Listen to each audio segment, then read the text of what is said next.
എന്താണ് കൂടുതൽ പ്രസാദ്, ഇപ്പോൾ എക്സൈസ് സംഘം പരിശോധന പൂർത്തിയാക്കി മടങ്ങി എന്നുള്ള വിവരമാണ്. നമുക്ക് ഇവിടുത്തെ 455 നമ്പർ റൂമിൽ നിന്നാണ് ഈ 20 ഗ്രാം കഞ്ചാവ് 4 പൊതികളിലായി സൂക്ഷിച്ച കഞ്ചാവ് ലഭിച്ചത്.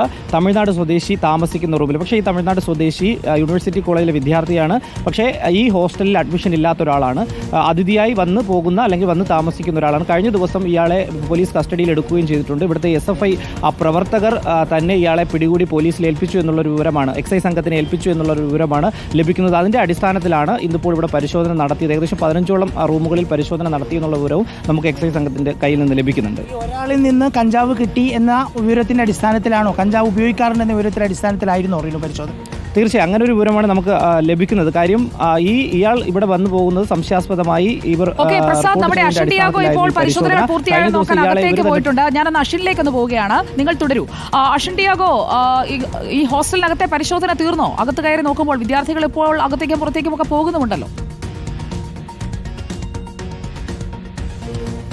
സുജ, നമുക്ക് ഇപ്പോൾ മനസ്സിലാക്കാൻ കഴിയുന്നത് പരിശോധന ഏതാണ്ട് അവസാനിച്ചു എന്നുള്ളത് തന്നെയാണ് നമുക്ക് മനസ്സിലാക്കാൻ സാധിക്കുന്നത്. താഴത്തെ മുറികളെല്ലാം, മിക്ക മുറികളിലെല്ലാം പൂട്ടിയിട്ടിരിക്കുകയാണ്. വിദ്യാർത്ഥികൾ ഇവിടെ പുറത്ത് നിൽക്കുന്നുമുണ്ട്. എന്തായാലും പരിശോധന ഏതാണ്ട് അവസാനിച്ചു എന്നുള്ളതാണ് നമുക്ക് മനസ്സിലാക്കാൻ സാധിക്കുന്നത്. ഏതാണ്ട് തമിഴ്നാട് സ്വദേശി താമസിക്കുന്ന 20 ഗ്രാം കഞ്ചാവ് പിടികൂടിയിട്ടുള്ളത് എന്നുള്ളതാണ്.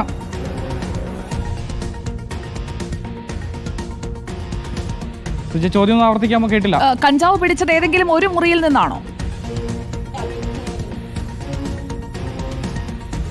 നിലവിൽ നമുക്ക് ലഭിച്ചിരിക്കുന്ന വിവരങ്ങളുടെ അടിസ്ഥാനത്തിൽ 4 പാക്കറ്റുകളിൽ 20 ഗ്രാം കഞ്ചാവാണ് പിടികൂടിയിട്ടുള്ളത് എന്നുള്ളതാണ് നമുക്ക് മനസ്സിലാക്കാൻ സാധിച്ചിട്ടുള്ളത്. 455 മുറിയിൽ നിന്നാണ് ഇത്തരത്തിൽ കിട്ടിയത് എന്നടക്കമുള്ള കാര്യങ്ങൾ നമുക്ക് മനസ്സിലാക്കാൻ സാധിക്കുന്നുണ്ട്. പക്ഷേ ഇപ്പോഴെന്തായാലും പരിശോധനകൾ പൂർത്തിയാക്കിയിട്ടുണ്ട് എന്നുള്ളതാണ് നമുക്ക് അറിയാൻ കഴിയുന്നത്. കാരണം കുട്ടികളെല്ലാം അവരുടെ കാര്യങ്ങളിലേക്ക് ഇറങ്ങിയിട്ടുണ്ട്. പരിശോധന ഏതാണ്ട് പൂർത്തിയായിരിക്കുന്നു എന്നുള്ളതാണ് മനസ്സിലാക്കാൻ സാധിക്കുന്നത്. എങ്ങനെയാണ് ഈ കഞ്ചാവ് ഹോസ്റ്റലിനകത്തേക്ക് വന്നത്, തമിഴ്നാട് സ്വദേശി താമസിക്കുന്ന മുറിയിലാണ് ഈ ഒരു കഞ്ചാവ് ഉണ്ടായിരുന്നത് എന്നതാണ് ഇപ്പോൾ അറിയാൻ സാധിക്കുന്നത്. അങ്ങനെയെങ്കിൽ അതെങ്ങനെയാണ് ഈ മുറിയിലേക്ക് വന്നത്, ആരാണ് ഈ തമിഴ്നാട് സ്വദേശി ഇപ്പോൾ എവിടെയാണ്, എങ്ങനെയാണ് അകത്തേക്ക് കയറിയത് എന്നടക്കമുള്ള കാര്യങ്ങൾ പരിശോധിക്കേണ്ടതുണ്ട്.